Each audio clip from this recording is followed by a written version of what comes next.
Čaute, moje meno je Richie, vítajte v mojej showke Reset a dnes si rozoberieme extrémne naložené informácie, napríklad to, že Netanyahu ide otvorene proti rozkazom Trumpa, ako sa vojna znovu začína rozbiehať, plán na integráciu izraelskej a americkej armády, či to, ako Izrael špehuje amerických vojakov.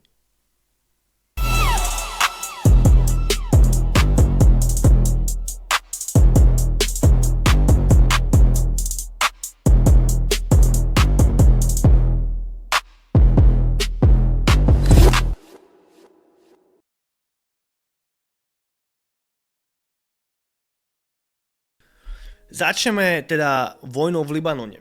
Táto vojna pokračuje od roku 2023, bol to druhoradé boisko aj počas vojny v Gaze, ktorá vlastne stále prebieha, ale aj počas tejto vojny v Iráne. Vojna v Libanone sa stala veľmi dôležitou súčasťou rokovaní, odkedy sa Irán začal dožadovať kompletného zastavenia všetkých bojov na Blízkom východe, teda aj vrátane Libanonu. Čo samozrejme priamo dáva nátlak na Izrael, ktorý v žiadnom prípade nechce dopustiť toto, keďže majú tam nejaké teritoriálne ambície.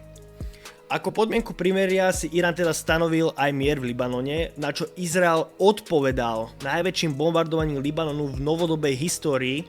Vyslovene 12 hodín po tom, čo sa uzavrelo primerie, tam zomrelo takmer 1000 ľudí za deň. Toto sa udialo cca 3 alebo 4 týždne dozadu, už si to presne nepamätám. A samozrejme potom to sa teda prímerie rozpadlo, pretože podmienky prímeria neboli dodržané. No a teda poďme si zrekapitulovať posledné 2 alebo 3 týždne. Prímerie, aké sa pôvodne ohlásilo, sa neudržalo. Tým pádom Irán neotvoril Hormuzský prieliv a ani Izrael neprestal bombardovať Libanon.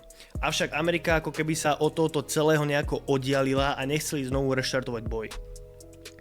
Pretože si vypočítali pravdepodobne, že aj napriek tomu, že minuli cez 15 000 rakiet, tak si Irán zachoval okolo 75% všetkých kapacít a schopností a na druhej strane Amerika vyčerpala takmer 70% všetkých zásob vzdušnej obrany v regióne a k tomu 6 amerických základní bolo tak poškodených, že ich vyhlásili za nepoužiteľné.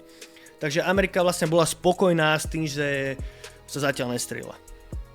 Keď sa na to pozrieme z logického hľadiska, naozaj si myslíte, že Amerika, ak by existovala čo je len najmenšia šanca toho, že by dokázali zhodiť režim a otvoriť Hormuzský prieliv, že by nezačali automaticky strieľať? To okamžite.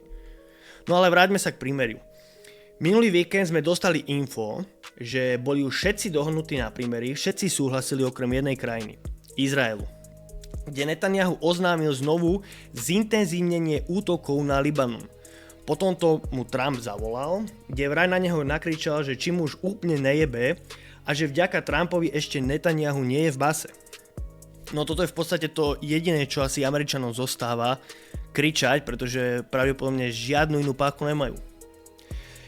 Netanyahu sa teda vyjadril, že áno, súhlasím s tým, že prestaneme útočiť na Libanon a že povedal, že Trump má vlastne všetko pod kontrolou. Neprešiel ani týždeň a Izrael napadol Libanon, konkrétne hlavné mesto Bejrút. Teda otvorene išiel proti Trumpovým rozkazom. Dokonca Trump sám povedal, že Izrael nám to vôbec neohlásil a že vôbec sme o tejto operácii nevedeli.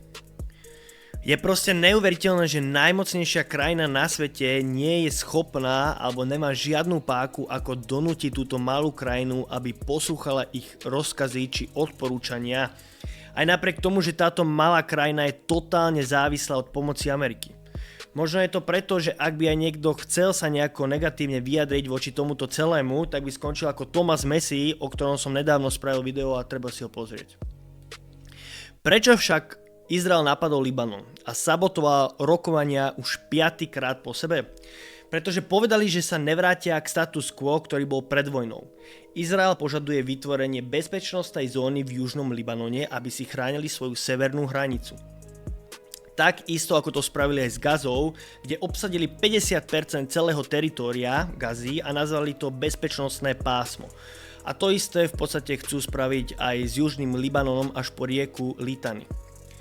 Izrael by týmto získal slobodu manévrovania, ako tomu bolo aj v prípade so Sýriou, keď tam bol už oslabený Asadov režim. Izrael bez konkurencie mohol spraviť lietadlové nálety, kontrolovať tempo, dynamiku, ale aj eskalačný rebríček. Taktiež sa Izrael nechce vrátiť k situácii, že ich bude ohrozovať Irán ako regionálny súper, ako to bolo pred vojnou, že budú musieť znovu riešiť všetky tieto veci ohľadom balistického programu alebo aj nukleárneho programu, či už týchto proxy skupiny ako je Hizballah, Hamas a tak ďalej a tak ďalej. Izrael dokonca sám vyhlásil, že týmto útokom nechceli dosiahnuť nič iné, len poslať symbolický odkaz ako otvorenú provokáciu voči Iránu a odskúšať ich hranice, či je Irán ochotný dodržať svoje slovo a zastať si Libanon.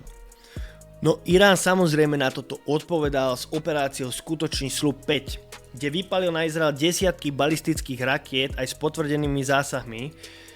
Trump znovu zavolal Netanyahuovi a povedal mu, nech neodpovedajú na tieto útoky.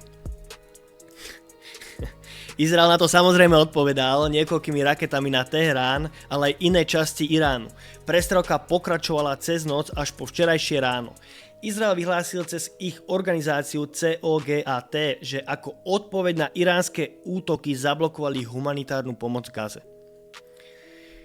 Izrael v tejto odvete taktiež zaútočili aj na energetickú infraštruktúru Iránu, čo je v podstate ďalší stupeň v tomto eskalačnom rebríčku a Irán na to odpovedal tak, že zaútočil na Saúdskú Arábiu. Navyše sa do rovnice zapojili aj Hutiovia, ktorí zaútočili na Izrael nejakou jednou alebo dvomi raketami a oznámili, že vraj uzatvárajú Červené more, čo je vlastne ďalší úder pre tranzit. Trump po tomto všetkom vyhlásil, že boje sa ukončili a pokračujeme v prímeri. To sa normálne nedá nazvať inak ako totálny šašek. Irán zdôrazňoval, že ak bude Izrael útočiť ďalej na Libanon, tak sa bude pokračovať v tejto vojne samozrejme, no a Izrael znovu samozrejme zaútočil na Libanon a tak ďalej a tak ďalej. Budeme znovu v tomto konflikte, či to Amerika chce alebo nie, znovu sa to celé začne, pretože v podstate sa absolútne nič nevyriešilo, akurát sa všetko zhoršilo z pozície Ameriky a potrebujú to celé nejako vyriešiť, buď vojenský, alebo kapitulujú. Toto všetko sa teraz deje ešte aj s dvomi extrémnymi novinkami. Prvá je, že podľa denníka Al Jazeera Amerika a Izrael plánujú v budúcnosti prepojiť svoje armády hlavne v oblasti vojenských technológií. V kongrese americkom bol predložený návrh označovaný ako sekcia 224, teda iniciatíva USA a Izraela pre spoluprácu v oblasti obranných technológií. Majú v pláne vymenovať jedného výkonného zástupcu, ktorý bude koordinovať celú túto spoluprácu. Josh Paul, bývalý úradník ministerstva zahraničných vecí Ameriky, sa k tomuto vyjadril, že ide o pokus nájsť spôsoby, ako zakoreniť Izrael tak hlboko do amerického obranného priemyslu, že ho nebude možné už nikdy vykoreniť.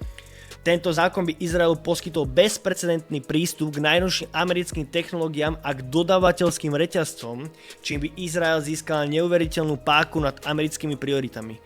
Ako keby už teraz dostatočnú nemal. A druhá novinka je, že najväčší spojenec z Ameriky, Izrael, znovu hackuje a špehuje amerických vojakov.